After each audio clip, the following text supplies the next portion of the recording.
जय संविधान। 4 PM news network में आपका हार्दिक स्वागत है। देखिए, अभी ये लाइव प्रोग्राम नहीं है, मैं रिकॉर्ड कर रहा हूं और मुझे नहीं पता कि 4 पीएम इसे कब टेलीकास्ट करेगा। हो सकता है कि जो बात मैं कह रहा हूं ये आपको लगे कि मैं क्यों कह रहा हूं।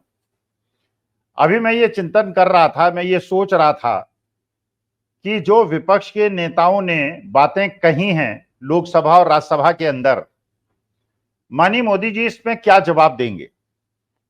हो सकता है जब तक आप इस वीडियो को देखें तब तक मोदी जी बोल चुके हों और आपको लगे कि जो मैं सोच रहा था वो सच हुआ या नहीं हुआ।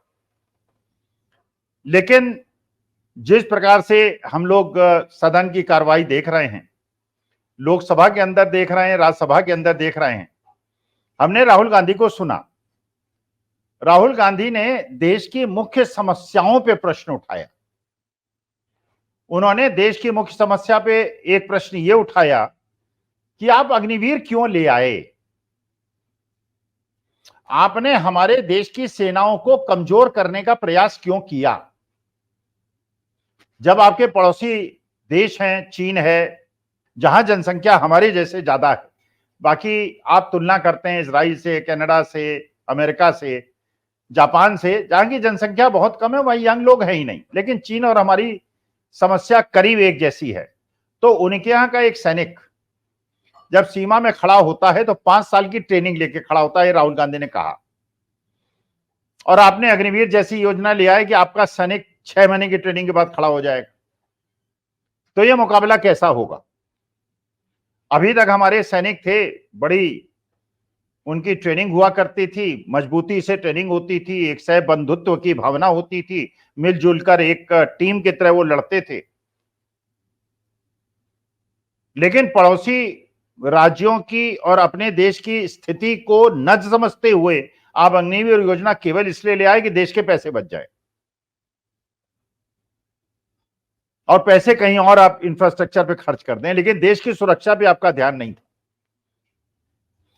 आपको बच्चों को पेंशन न देनी पड़े, आपको बच्चों को सुविधाएं न देनी पड़े, आपको उनको शहीद का दर्जा न देना पड़े, आप उनको मेडिकल फैसिलिटी न देनी पड़े, इसलिए आप अग्निवीर ले आए। जब ये राहुल गांधी कह रहे थे तो राजनाथ सिंह खड़े हुए, रक्षा मंत्री, उन्होंने कहा नहीं, ये हम लोग अपने मन मुताबिक नहीं ले आए, तो हमने सेना से और बहुत लंबे विचार विमर्श के बाद लेके आए।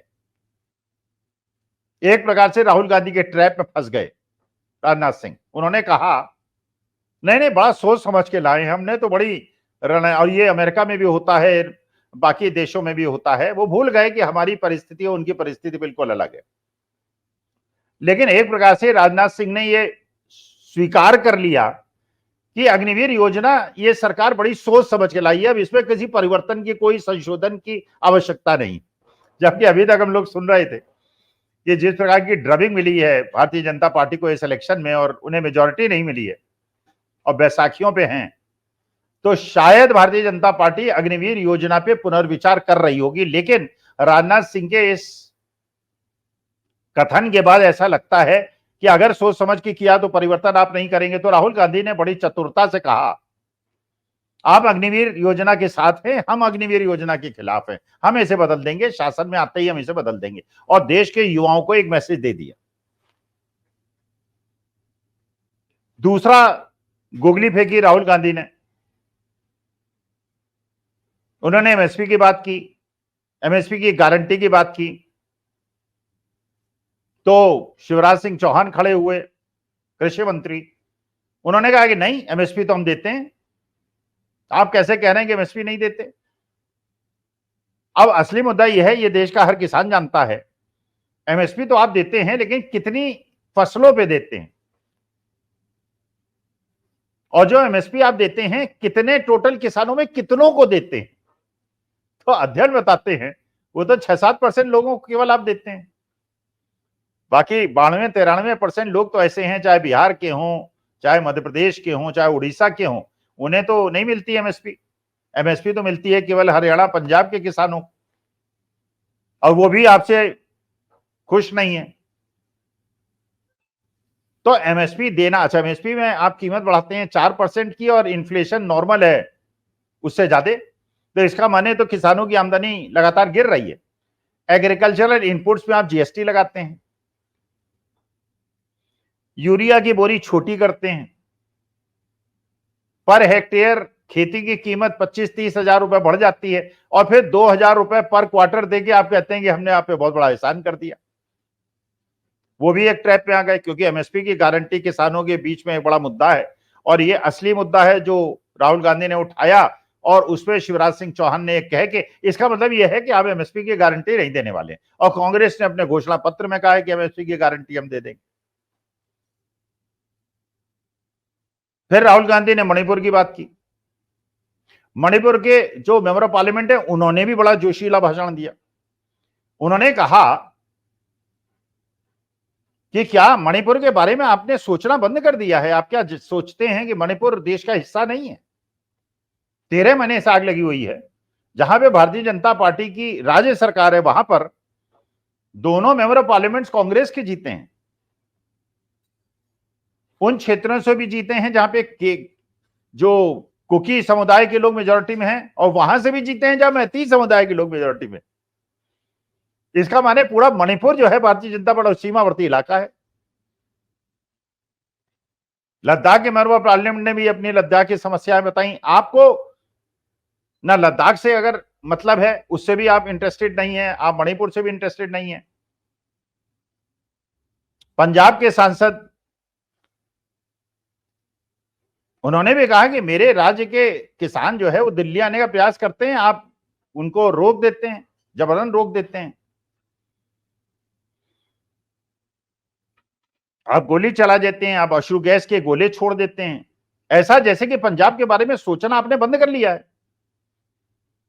तो लद्दाख, पंजाब, मणिपुर जितने सीमावर्ती इलाके हैं वहां पे ये उद्विग्नता है, जो अच्छी बात नहीं है, क्योंकि देश के गृह मंत्री या रक्षा मंत्री या प्रधानमंत्री का उत्तरदायित्व तो ये है कि देश के हर भाग को एक समान समझें। केवल ये नहीं कि आंध्र प्रदेश को स्पेशल पैकेज दे दें, स्पेशल ग्रांट दे दें क्योंकि उनके आश्रय आपकी सरकार चल रही है, या बिहार को विशेष पैकेज दे दें क्योंकि उनके आश्रय आपकी सरकार चल रही है, और मणिपुर को ध्यान न दें क्योंकि वहां पे केवल 2 मेंबर ऑफ पार्लियामेंट्स हैं। पंजाब का ध्यान न दें क्योंकि वहां का कोई कैंडिडेट नहीं जीतता है, ना जीता है, लेकिन हारने के बावजूद वहां के एक कैंडिडेट जो कांग्रेस से आए उनको आपने मंत्री बना दिया है। और लद्दाख वहां भी इंडिपेंडेंट जीता है। तो जहां जहां आपका स्टेक नहीं है उन राज्यों का आप ध्यान नहीं रखेंगे क्या? और जिन जिन जहां पे आपके बैसाखियां हैं वहां पे आप उनका ध्यान रखेंगे, तो ये तो देश के साथ एक मुखिया का व्यवहार ठीक नहीं होगा।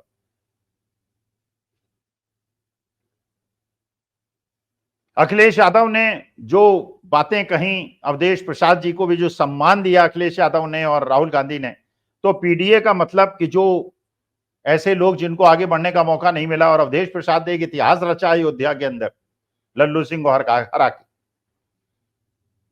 उनको फ्रंट बेंच पे बिठाया, और जिस प्रकार का आक्रमण राहुल गांधी ने किया वैसे ही अखिलेश यादव ने किया।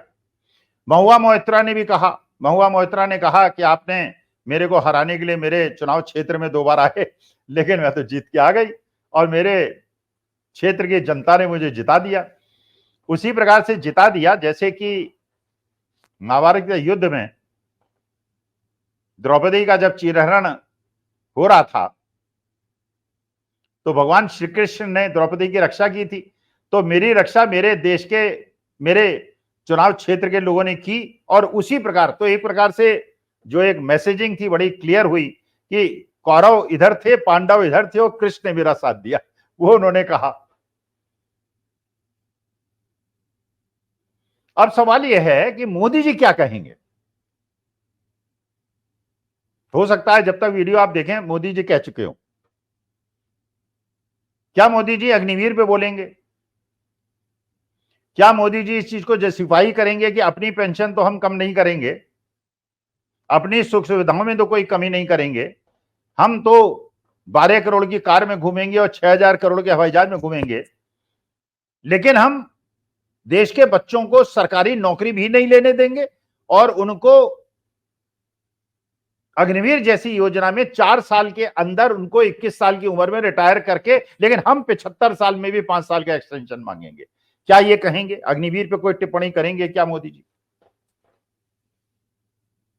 क्या मोदी जी ये बात करेंगे कि एक लोकतांत्रिक देश में, संविधान के अनुसार चलने वाले देश में, किसानों का क्या ये अधिकार नहीं है, पंजाब के किसानों का या किसी प्रदेश के भी किसानों का ये अधिकार नहीं है कि दिल्ली आके अपने आकाओं से, जिनको उन्होंने जिता के सत्ता में बिठाया है, उन तक अपनी बात पहुंचा सके? क्या लोकतांत्रिक रूप से चुनी हुई सरकार का यह कर्तव्य नहीं है कि अन्नदाता से वो शराफत से बात करे, इज्जत से बात करे और उनको आतंकवादी और खालिस्तानी ना कहे?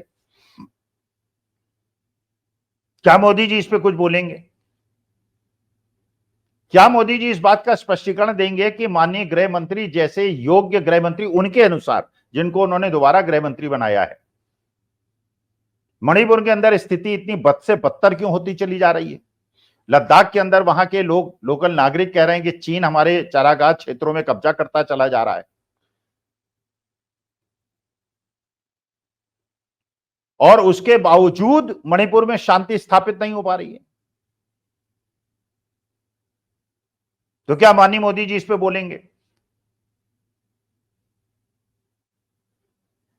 क्या माननीय मोदी जी बोलेंगे कि 83.34 पे रुपया क्यों आ गया है? जब 61 रुपए में था तब तो देश की जो छवि थी, इज्जत थी, वो रुपए के अवमूल्यन के साथ घटती थी। तो अब तो 61-62 में आपने लिया था और तो 82-83 है, करीब 30% का ड्रॉप हो चुका है। अब क्या देश की इज्जत और रुपए और डॉलर के आपस के मूल्य में कोई अंतर संबंध नहीं रह गया? क्या मोदी जी इसमें बोलेंगे? क्या मोदी जी देश की बेरोजगारी पे बोलेंगे? क्या मोदी जी देश की अर्थव्यवस्था पे बात करेंगे?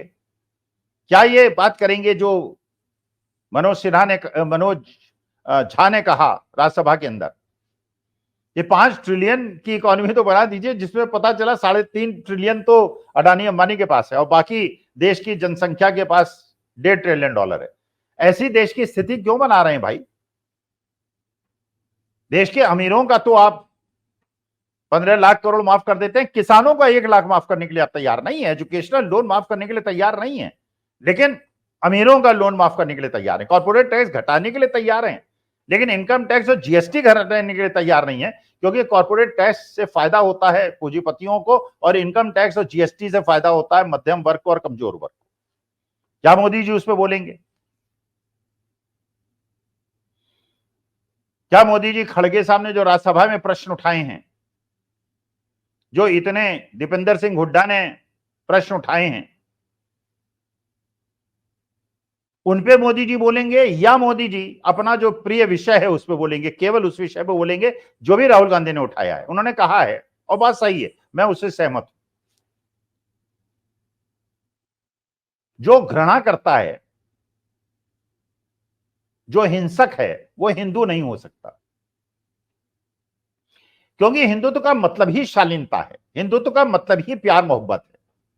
और मैं एक सनातनी हूं, मैं एक हिंदू हूं, और जो भगवान श्री राम को भी कार के पीछे गुस्से में जिनके पोस्टर्स लगाते हैं, हनुमान जी के पोस्टर्स लगाते हैं, मैं उनको मानता हूं कि ये हिंदू नहीं है, ढोंगी लोग हैं, पाखंडी लोग। मैं ऐसा मानता हूं, हो सकता है सच हो या हो सकता है गलत, क्योंकि सनातन की मूल भावना ही शांति है, प्यार है। सर्वे भवन्तु सुखिनः, सर्वे सन्तु निरामयाः, वसुधैव कुटुंबकम है। तो क्या मोदी जी जैसे उन्होंने डाइवर्ट राहुल गांधी की बात को कोशिश करने की कोशिश की, अरे हिंदू मोदी जी आप भी हैं, अमित शाह भी हैं, राजनाथ सिंह भी हैं, नितिन गडकरी भी हैं, राहुल गांधी भी हैं, खड़गे साहब भी हैं, डीके शिव कुमार भी हैं, अखिलेश यादव भी हैं, तेजस्वी भी हैं, सब हिंदू हैं, लेकिन कुछ अच्छे हिंदू हैं, कुछ खराब हिंदू, जो हिंदुओं की मूल भावना है उस पर चल रहे हैं, कुछ उस पर नहीं चल रहे हैं।